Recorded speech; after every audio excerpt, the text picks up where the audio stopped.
The times in our history when Hashem went ahead and showed himself in a clear manner in miracles, the tests were over. But the fact that the world operates in a natural way, sun rises in the morning, sets in the evening, all the natural circumstances that all of us are used to, is part of this design by Hashem to keep the lowest profile possible, to keep himself as hidden as possible, so that it's only if a person really looks carefully, really searches, and starts with a foundation of faith, and with that faith enters further into the religion, into observance, it's only then that a person has the possibility of being able to discover this most important character in the creation, Hashem. And once a person realizes this, and once a person applies themselves to this, if a person asks, a friend of mine's father was a jewelry salesman, and he was very good at it. And he was once talking to his son, giving him encouragement about going out into the business world and being success. And he says, you should know my motto in business was always that the sale begins when the customer says no. Because if you're offering something to a person and they need that item, they realize they need it, you don't need a salesman. There's no salesmanship involved. The salesmanship is involved the moment the person says, not interested, I have no use for that. That's where the salesmanship comes in to convince that person to buy 3 of them for themselves, a few for their children, and some for the children that they're expecting, or the grandchildren that they're hoping they're going to have. That's where the salesmanship comes in. Rabbi Nachman explains that when it comes to prayer, when it comes to negotiating with Hashem, for a person to simply say, Hashem, I need X, I need Y, I need Z, I need a mate, I need parnasa, I need this, for a person to present it that way, unfortunately in many cases that's not enough. It requires a negotiation. The person has to be able to speak and to be able to explain to Hashem why do you feel you deserve this? How is this going to benefit anyone besides yourself? If I give you this, what good are you going to do for yourself? We know there are times that a child asks a parent for $1,000. A 10-year-old kid or a 7-year-old kid asks the parent for $1,000, and the parent says no, not because they don't love that child, but specifically because they do love that child, because they know that if that child has that $1,000, it's very likely that they're going to hurt themselves and possibly others with that $1,000 if it's not used properly. When we turn to Hashem and we ask for things, a person has to be able to explain, to understand for themselves, and to negotiate with Hashem to be able to justify why I want this, what I'm going to do with it if it's given to me, to be able to sell Hashem, to be able to win. King David begins many of the chapters in Tehillim and Psalms with the words Lamenatseach Shir Mizmor.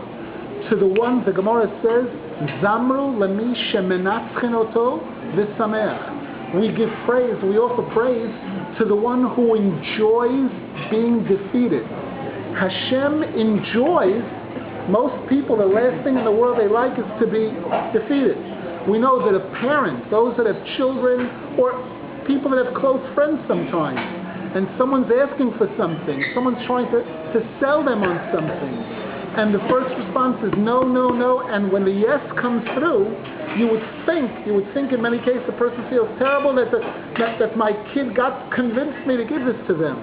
On the contrary, a good parent, a parent who really loves the child, if the kid won and the kid is not going to be hurt by things, the parent is thrilled. I didn't lose. It's a win-win situation.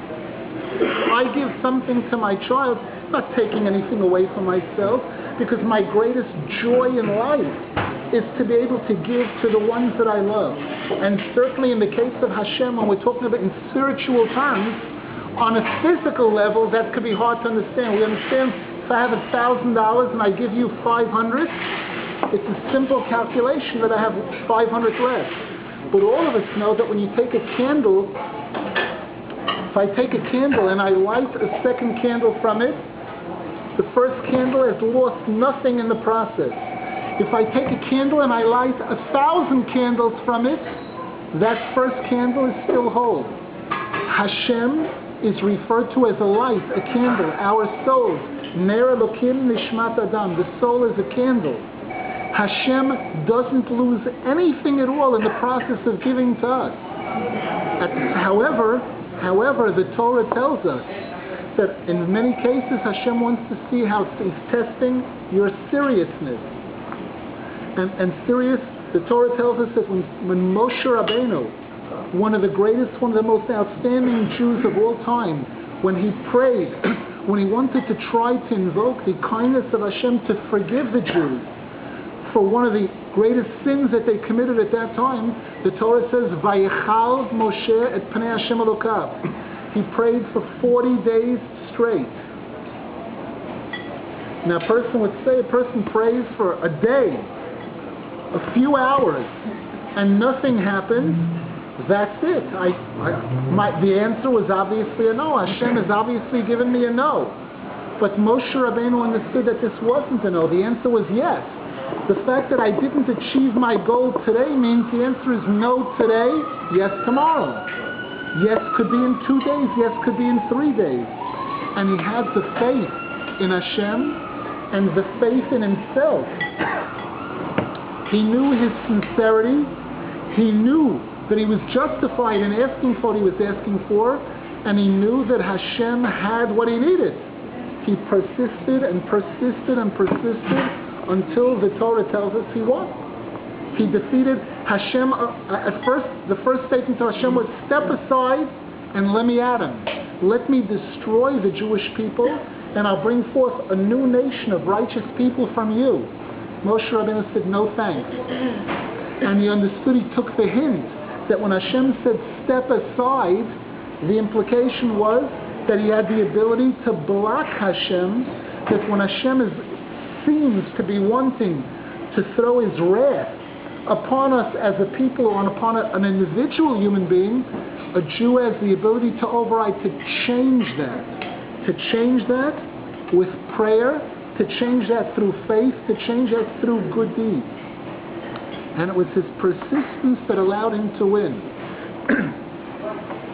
These are some of the points that I wanted to make regarding things that we could apply in our own lives, in our own circumstances, in being able to achieve this special goal. The Torah tells us that for a person to find one's mate, the Gemara says, is as difficult as splitting the sea was for Hashem. Kasher zivugo shel adam kekriyat yamsuf. Now the question is, kriyat yamsuf, what's difficult? How could that be? How could we describe something as being difficult for Hashem? Is it any more difficult for Hashem to command, to instruct the sea to flow from right to left, as it is to command it to flow from left to right, or to split, or to dry up? Why does the Torah use that term kasher? Kasher zivugo shel adam. The Medrash tells us that when the Jews were being chased, they had left Egypt in glory. Egypt was a land where for over 200 years, not a single slave had escaped. And here 600,000 Jews walked out in broad daylight and left Egypt in glory. And they thought it was over, and suddenly they see this Paro coming after them with chariots and with soldiers and blood-curdling screams, we're going to get you. And they come to the Red Sea, and they see the Egyptian army behind them, they see the sea in front of them, they see the desert